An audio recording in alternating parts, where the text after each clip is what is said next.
Isang viral na CCTV video ngayon ang pinag-uusapan sa social media matapos masangkot ang isang pulis na kinilalang si Del Alimeri o Almar Jerome de la Cruz sa isang umano'y marahas na komprontasyon kasama ang kaniyang partner na si Ira Seda de la Cruz.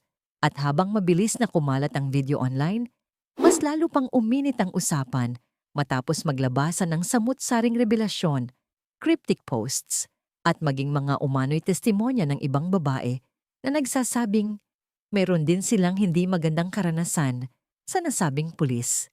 Pero bago ang lahat, paalala lang mga ka-chisflix, ang video na ito ay base lamang sa mga kumakalat na ulat, social media posts, at pahayag ng mga sangkot.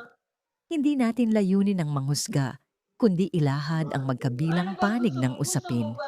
Sa viral na CCTV footage na kumalat online, makikita umano ang tensyonadong pagtatalo ng mag-partner sa loob ng kanilang bahay. Ayon sa ilang ulat, nagsimula umano ito sa mainit na argumento hanggang sa nauwi sa pisikalang komprontasyon. Dahil dito, mabilis na umaksyon ng Philippine National Police o PNP. Kinumpirma ng mga awtoridad na isinailalim sa investigasyon ng pulis at kalaunan ay sinibak ito sa serbisyo matapos umani ng matinding reaksyon mula sa publiko. Ayon pa sa mga opisyal, seryoso raw nilang tinatrato ang anumang aligasyon ng karahasan, lalo na kung sangkot ang isang miyembro ng kapulisan na inaasahang magsilbing ehemplo ng disiplina at proteksyon. Pero lalo pang naging emosyonal ang usapan nang magsalita si Ira Seda de la Cruz sa social media. Sa kaniyang mahabang post, tila ibinuhos niya ang matagal na raw niyang pananahimik at pagtitiis. Ayon kay Ira, "Siguro tapos na kayo? Ako naman siguro no. Ilang taon ako nagtiis at pakikisama sa'yo. Hindi ako nagsalita kahit ako yung binabaliktad mo at ako yung sinisira mo." Dagdag pa niya, tila napuno na raw siya sa matagal na panahon ng pananahimik at pakikisama. Ayon pa sa kaniyang post, "Ayoko gawin to pero sobra ka na. Wala akong katahimikan sa'yo hanggang ngayon." Marami tuloy ang naantig at nagsimulang magbigay ng kani-kanilang opinyon online. May mga nagsasabing matagal na raw palang may pinagdadaanan si Ira, habang ang iba naman ay naniniwalang dapat pa ring pakinggan ang magkabilang panig bago humusga.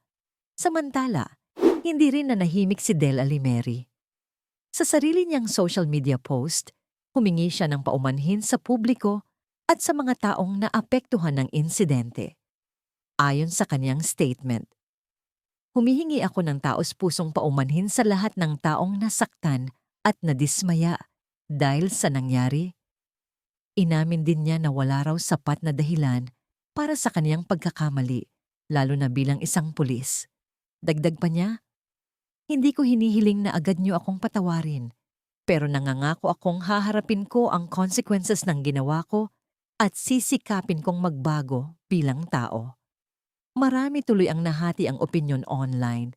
May ilan na nagsasabing dapat niyang panagutan ang nangyari at harapin ang legal na proseso. Pero meron ding nagsasabing mukhang nagsisisi naman daw ito at dapat pa ring mabigyan ng pagkakataong magbago. Pero hindi doon natapos ang kontrobersya. Mas lalo pang umugong ang issue matapos may isang babae na nagpakilalang ex-partner umano ng pulis ang biglang magsalita online. Sa kaniyang mahabang revelasyon, inilahad niya ang umano'y mga naranasan din niya noon.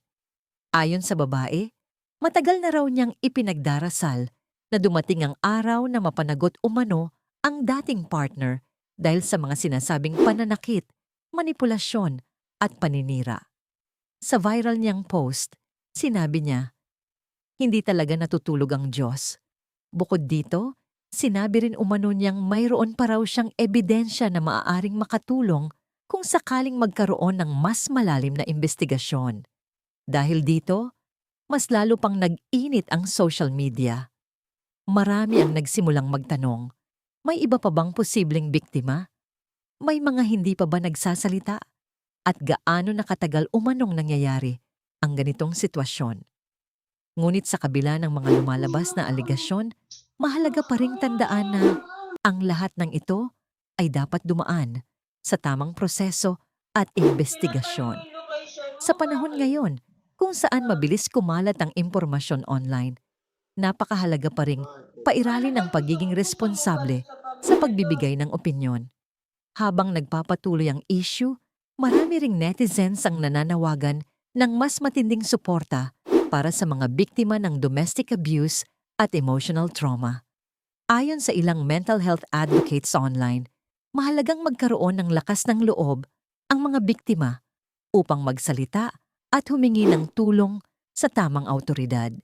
Samantala, patuloy namang pinag-uusapan ng publiko kung ito na nga ba ang tuluyang pagbagsak ng dating vlogger at pulis na minsang hinangaan ng ilan online.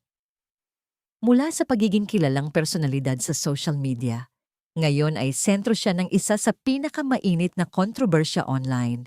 At habang patuloy na kumakalat ang mga screenshots, posts at iba't ibang reaksyon, isang malaking paalala na naman ito kung gaano kabilis mabago ng isang viral issue ang buhay ng isang tao. Sa ngayon, wala pang opisyal na update kung magkakaroon pa ng karagdagang legal actions kaugnay sa mga bagong aligasyong lumalabas online. Pero siguradong marami pa ang nakatutok sa magiging susunod na kabanata ng kontrobersyang ito. Kayo mga ka-Chisflix, ano ang masasabi niyo rito? Sa tingin niyo ba ay sapat na ang naging aksyon ng PNP? At dapat bang magsalita rin ng iba pang umano'y naging biktima? I-comment niyo ang inyong opinyon at huwag kalimutang mag-like, subscribe at pindutin ang notification bell para updated kayo sa mga hottest trending issues dito lang sa Chisflix PH.